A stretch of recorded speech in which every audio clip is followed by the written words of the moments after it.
Hey, Jeff Kelderman, Kelderman Trucks here. Today we're going over this 2020 F-450 Limited that we just finished up. The theme on this truck was satin black to go along with the awesome tri-coat pearl white that Ford has. We start off on the front end, set our lights off the eco tint, get rid of the chrome, get ourselves some satin black in here and some white. We also took apart the grille, knocked the chrome off of it, and did all the satin accents on it. Come over here, we've got our Delta series, which is our new, a little more compact bumper than what we've been making in the past. Put a set of satin black monster hooks in here and some rigid midnights. Obviously we did the black center, did the color matched wings.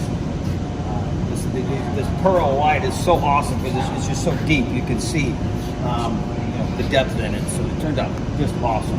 So we come around here to the front. We got our 5 to 6 inch Kelderman kit. We got our Raptor built custom tuned shocks. You can see the sensor there for the airlift 3/8 management system, which is really cool because you can Bluetooth it right to your phone. We got our Kelderman radius arms. This truck, we went with some Nitto Trail Grapper 37 inch tires, and we chose the fuel black and machine rims for this particular build. So coming around to the rear, you see we've got our 5 to 6 inch rear kit, our Raptor shocks. You see the black powder coat that we do. Come around and you can see we pop out all the lights, and we use a satin kind of a matte clear now. So when you don't have much gloss on this, that satin clear coat really blends in with the rest of the truck. We do the third brake light. We also do the cab lights with that coating too.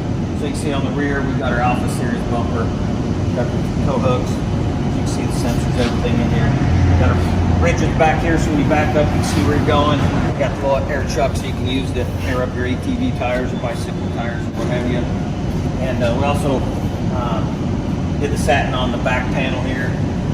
White letters on the limited, let everybody know what you got. So this truck's going to Wisconsin. If you're ever up there sipping on a few spotted cows, you see this guy go by, you better give him a big thumbs up.